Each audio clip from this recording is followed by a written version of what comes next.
They told her to play the violin as a joke, but when she did the whole room stopped breathing. They didn't even try to hide it. It was fifth period, last row by the window. That's where Nia Forrester always sat. Same spot, same silence, same worn violin case tucked between her knees, like it was made of glass. She rarely looked up unless her name was called, and even then she barely said more than what was needed. Just another quiet kid trying to stay invisible. But that day she became the center of attention, and not in the way anyone would want. "All right, folks," said Mr. Buckley, the PE teacher, somehow in charge of the school's upcoming talent showcase. "We've got spots, open singers, dancers, magicians, whatever you got, bring it." His voice carried that usual half-joking, half-serious tone, like he wasn't sure why he was even making the announcement. Then came the moment Miss Dorsey, the math teacher, who always wore the same beige sweater and acted like she ran the building, nudged Mr. Buckley and tilted her head toward Nia's seat. "What about our little violinist over there?" she said, smirking loud enough for half the class to hear. Buckley chuckled without thinking. "Yeah, come on, Forrester, show us what that thing can really do. You've been carrying it around all year. Might as well make it worth the wait." The room burst into laughter. It wasn't the kind of laughter that stings immediately. It crept up, slowly disguised as harmless teasing. But Nia felt it for what it really was. A dare, not encouragement, not respect. Just a joke. They assumed she wouldn't understand, or worse, wouldn't mind. Her fingers tightened around the neck of her violin case. She didn't look up. Not yet. In the row ahead, a boy whispered something. About cat screeches. Someone else mimicked a screechy string sound. It spread like spilled paint, messy, fast, impossible to clean up. Miss Dorsey smiled like she'd done something sweet. "Just teasing, sweetheart," she added, brushing it off like it was a feather. That was when Nia finally looked up straight ahead. Not at the teachers, not at the kids just past them. "I'll do it," she said, flat calm, like she was ordering food at a drive-thru. The room went dead quiet. Even Buckley blinked. "You serious?" Nia didn't repeat herself. She didn't need to. She just slid the violin case off her lap, placed on the desk, and started filling out the clipboard being passed around. No drama, no eye contact, just her name, Nia Forrester, on the line. Miss Dorsey laughed again, but softer now. "Well, that's the spirit, I guess." But behind her smile there was a flicker of something else, doubt. Maybe even discomfort. She hadn't expected Nia to say yes. She expected her to shrink. The rest of the day moved on like it always did. Bell rings, lockers slam, sneakers squeak across the halls. But something had shifted quietly under the surface, because, here's the thing, they didn't know who she was. Not really. They saw a quiet black girl who barely spoke, who brought a V into school like she was trying too hard to be different. They didn't know about the third-floor apartment she shared with her mom and little brother, or how she practiced with a towel stuffed under her door so the neighbors wouldn't bang on the wall. They didn't know that violin wasn't a hobby. It was the one thing she had that felt like hers, and now they were all going to see it. But just because she said yes didn't mean she wasn't scared. Her name wasn't the kind people remembered right away. Nia Forrester didn't stand out in the hallways of Toledo Central Middle School. She wasn't loud. She didn't hang out by the vending machines, and she didn't snap back. When kids made slick comments under their breath, she just kept walking, violin case, always in hand, shoulders a little tight, like she'd gotten used to taking up less space than she deserved. But if you followed her home, if you walked the 4 blocks from the school, crossed under the faded mural near Collingwood Boulevard, and climbed the crooked stairs to apartment 3C, you'd see the real Nia. Not the girl who barely whispered in class, the girl who lived inside a storm of sound. The violin case clicked open as soon as the front door shut behind her. No snack, no TV, just her. Her music and the peeling wall in her shared bedroom. Her mom's voice echoed faintly from the kitchen. "That you, baby? Yeah, you eat anything. Yet not hungry, you should eat. Don't make me come in there." Nia smiled just a little. Her mom always said that, and she meant it, but she never came in, not when Nia was practicing her mom. Monica Forrester worked nights cleaning offices downtown. She left around 6:30 every evening right after dinner, and didn't get back until just before dawn on. Nia knew she was tired. She also knew her mom listened from the other side of the wall every night. That was the rule. No speakers, no headphones, just raw sound if Nia was off pitch. If her rhythm broke, her mom would tap gently on the wall 3 times. That meant start over. No anger, no shame. Just get it right again. Her mom would say, even from the hallway again, baby. Most nights Nia practiced until her fingertips went numb. Her violin wasn't fancy. It had scratches from old hands. A lose. E-peg. She had to tighten every few minutes, and a bow that frayed at the edges like an old shoelace. But it sang when she played it. It cried. It screamed. It whispered. It was the only way Nia knew how to speak out loud. She had started learning at 7. Her grandfather, who passed away when she was 9, had played blues on a beat-up fiddle. She remembered his laugh, the way his fingers moved like they were dancing, and how he always said, let the instrument tell your truth when you can't. So she did at school. Kids rolled their eyes when she pulled out her violin for lunch period. Practice teachers smiled politely, but never asked about it. Not until the joke. Not until Buckley and Dorsey turned her whole year into a punchline. But Nia had already been working on something apiece. One she'd written herself, half classical, half blues. All pain. It had no name. She didn't think it needed one. What it had was feeling, grit, soul, and a secret that only she and her violin understood. Because behind that quiet, behind the tired hoodie and knotted sneakers, Nia Forrester was a storm, and for the first time she wasn't going to hold it in. But wanting to prove something is one thing, actually standing in front of the whole school and doing it, that was another. The next morning, the sign-up sheet was posted by the front office window, right next to the old vending machine that never worked. Kids huddled around it, fingers dragging down the list, scanning for names they recognized, hoping for drama, hoping someone would embarrass themselves. Nia's name sat quietly at number 16. Some squinted like they thought it was a mistake. Who's Nia Forrester? Someone asked, chewing the end of a pencil. She's that girl with the violin. Another said, never talks. Probably going to play Mary Had a Little Lamb and cry laughter again. Always laughter after. But Nia didn't flinch. She walked past them like she didn't hear it. Truth was, she heard every word, memorized it, folded it up and put it in her chest like fuel at lunch. Mr. Buckley stood by the basketball courts pretending to care who signed up talent shows on Friday. He called out, no turning back. Now he spotted Nia at the edge of the yard, tuning her violin in her lap. You ready, Forrester? He called with an in. She gave him a look that wasn't friendly either, just blank, like he wasn't worth the energy it would take to answer. He raised his eyebrows and turned away. Inside the teacher's lounge, Miss Dorsey sipped her coffee, flipping through a list of performances. Seriously, who let her sign up? She asked, motioning to Nia's name. She signed up herself. Said Mrs. Tran, the art teacher. She's got the same right as the rest. Miss Dorsey shook her head. It's not about rights. It's about awareness. She's setting herself up. You really think she's going to stand on stage and not fall apart? I think maybe she surprises you, Mrs. TR said. Then she turned back to her crossword. Miss Dorsey didn't reply, but something in her jaw said she wasn't ready to admit she might be wrong that afternoon. Nia sat on the edge of her bed with her violin and a blank notebook. Her mom leaned against the door frame, wiping her hands on a dish towel. You sure you want to do this? She asked. Nia nodded without looking up. I already said yes. Her mom walked in and sat beside her, picking up the frayed bow. You don't got to prove nothing to people who don't even see you. You know that, right? I'm not doing it for them. Then who, Nia, though?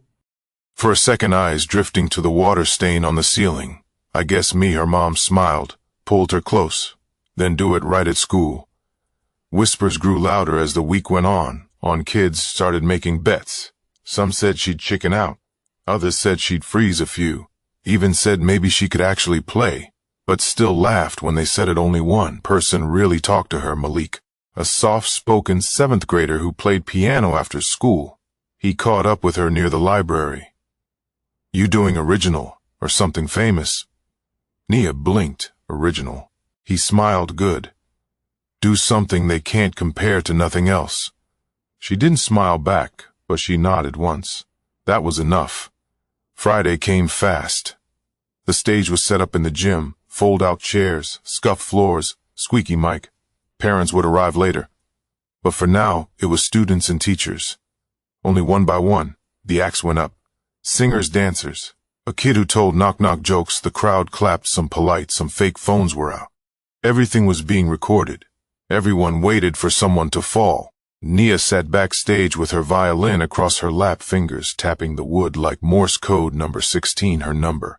But when they called her name and she stood up, no one expected what came next.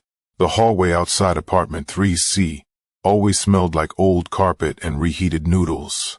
That's what Nia came home to every day. That and silence, except for the sound she made herself as soon as her backpack hit the floor. She pulled out her violin. No snacks, no scrolling through her phone, no time for that. Just music practice over and over again. The piece she planned to play didn't have a name. It didn't need one. It started soft. Just a few notes that sounded like something slipping out from under a locked door. Then came the shift, that sudden pull that made people sit up straight. That's what she worked hardest on, the transition. Her grandfather used to say, make them feel like they've been dragged through something real, then give him peace at the end. She played barefoot on the carpet, her toes curling whenever she hit a note. Wrong, she didn't use sheet music. Everything was inside her head, and her hands, they moved like they'd been doing this for 20 years. But it wasn't easy. Her bow was splitting at the ends, and the E string buzzed if she pressed too hard. The bridge leaned just slightly to the left. Every couple of hours she had to retune the whole thing from scratch. Still, she didn't complain. Her little brother, Miles, 6 years old and constantly curious, sat in the doorway watching her one night. You going to win? He asked. Nia shrugged without stopping. Why don't you play happy songs? He added. She paused, looking at him. I do. He scrunched his nose. They sound like crying sometimes. Happy and sad sound the same. She said he didn't get it, but he nodded anyway and wandered off. Her mom came in around midnight, dropping her keys on the kitchen counter. Her feet were swollen. Her uniform smelled like bleach. You still at it? Nia was stretched out on the floor, her violin beside her like a sleeping pet. Almost done. Monica stepped over her and disappeared into the bathroom. When she came back out, she had a damp towel and sat beside Nia, pressing it against her hands. You push too hard, your hands will give out, she warned. They already feel numb. Exactly. They sat there in quiet, not awkward silence, just the kind you earn after knowing someone forever. You sure about tomorrow? Nia didn't even blink. Yeah. Annika looked at her daughter, the way her eyes didn't flinch, the way her shoulders didn't shake, even though her fingers did okay. Then make him listen. The morning of the show, Nia didn't eat much, just a dry slice of toast and some water. Her hands were stiff, but she stretched them out over and over again on the way to school when she got there. The gym smelled like too much floor polish and too many bodies packed into folding chairs. She peeked behind the curtain. People were already there. Whole classes, teachers, staff, the janitor, as even the assistant principal, standing near the back with a clipboard and phones everywhere. It wasn't nerves that hit her. It was heat. Her face flushed. Her fingers shook. Her stomach flipped. 16. Someone whispered from backstage. She's number 16. The whisper felt louder than it was. Nia found a corner and sat down with her violin across her knees. She closed her eyes. She didn't think about Buckley or Dorsey or the kids waiting to laugh. She thought about her mom's towel-wrapped hands, about Miles at the doorway, about her grandfather's words. Make him feel it. That's all she had to do. But it only takes 1 second. One crack in your voice, or one slip of the bow to lose everything. They called her name, like they were unsure how to say it. Next up, Nia Forrester. The room didn't clap right away, just a few awkward taps, some murmurs, a cough, a sneaker squeaking against the gym floor. Nia stood from her chair backstage like she was being pulled by an invisible string, her violin in one hand, bow in the other. Step by step, she moved toward the stage. Kids in the front row elbowed each other. Some had their phones out already. She stopped in the center. No microphone, just a single lig. HT buzzing overhead and a cheap folding chair someone had dragged out for her. She didn't sit. She didn't say anything, she just lifted the violin to her shoulder, and then nothing. A few seconds passed. Mr. Buckley cleared his throat somewhere, near the stage door. Miss Dorsey leaned forward in her seat, like she was waiting for the punchline in the audience. Someone muttered, "She's choking," but then she played. The first note was thin, barely there. It trembled in the air like it was scared to be heard, but she held it, stretched it, and let it bloom. By the time she reached the fifth note, the gym was completely still. No more whispering, no more giggling. Just Nia. The piece didn't sound like anything they'd heard before. It wasn't a song from TikTok or some movie score. It was deeper, raw. Her bow danced across the strings, like she was trying to say something with her whole body. At first it was slow, deliberate, like a conversation between someone hurt and someone healing. Then halfway through it shifted. She bent the strings like they were crying out, her left hand moving fast across the neck. The sound twisted, pulled, surged like something fighting to break loose. Her eyes were closed, not because she was nervous, because she didn't need them open. Everything she wanted to say was coming through the strings the moment she hit the highest note. She held it so long the air felt heavy. People forgot to breathe. Even Buckley, who'd been scrolling through his phone moments earlier, was locked in a few teachers leaned forward, confused, maybe even ashamed.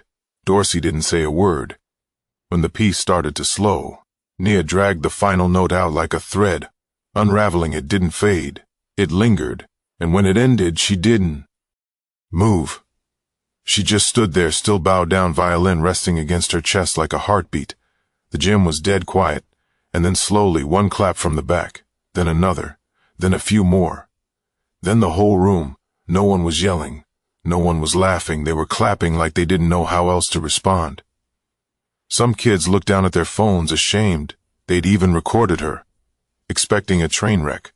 Malik, seated near the middle, stood up first, then a few more followed, and finally, the ones who'd said she'd chicken out stood too. When Nia walked off stage, she didn't smile, she didn't cry, she didn't need to. She just held the violin a little tighter backstage.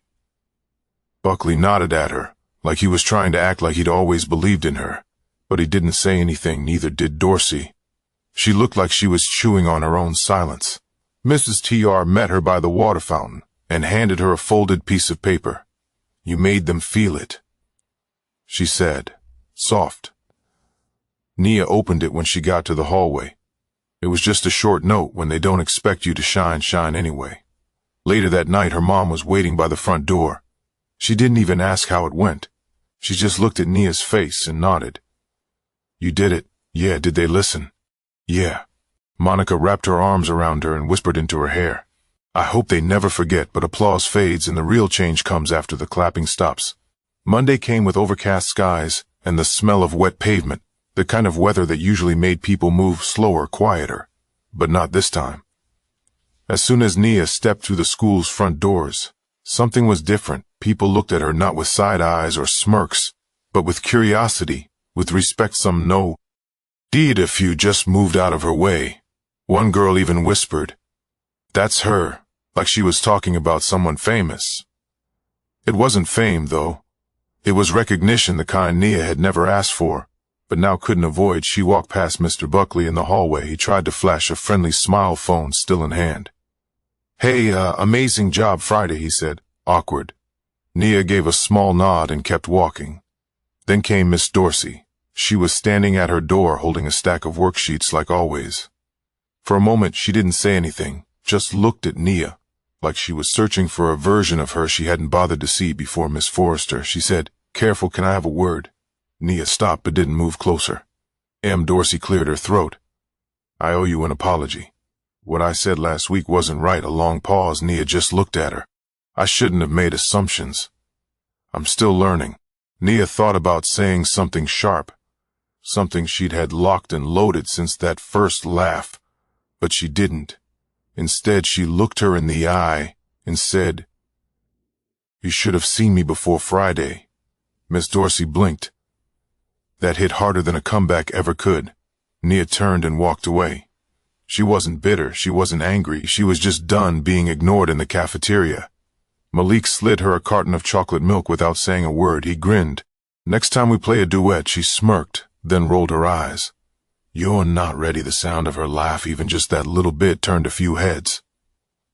It was the first time most had ever heard it at home that evening. She didn't pick up her violin right away. She sat on the couch next to her little brother watching cartoons, with the sound off. Her mom peeked out from the kitchen. "You not pract?" "Icing." "Not tonight." Nia said, "You good?" She thought for a second, then nodded. "Yeah, I'm good." Not everyone clapped because they cared. Not everyone who stood that day changed overnight, but some did, and sometimes that's enough to start something. Some people won. See you until you force them to listen, so play your truth anyway. If you've ever been doubted, overlooked, or laughed at, remember, Nia, remember that silence is powerful, but your voice in whatever form it takes is louder. Tell your story, let them hear it.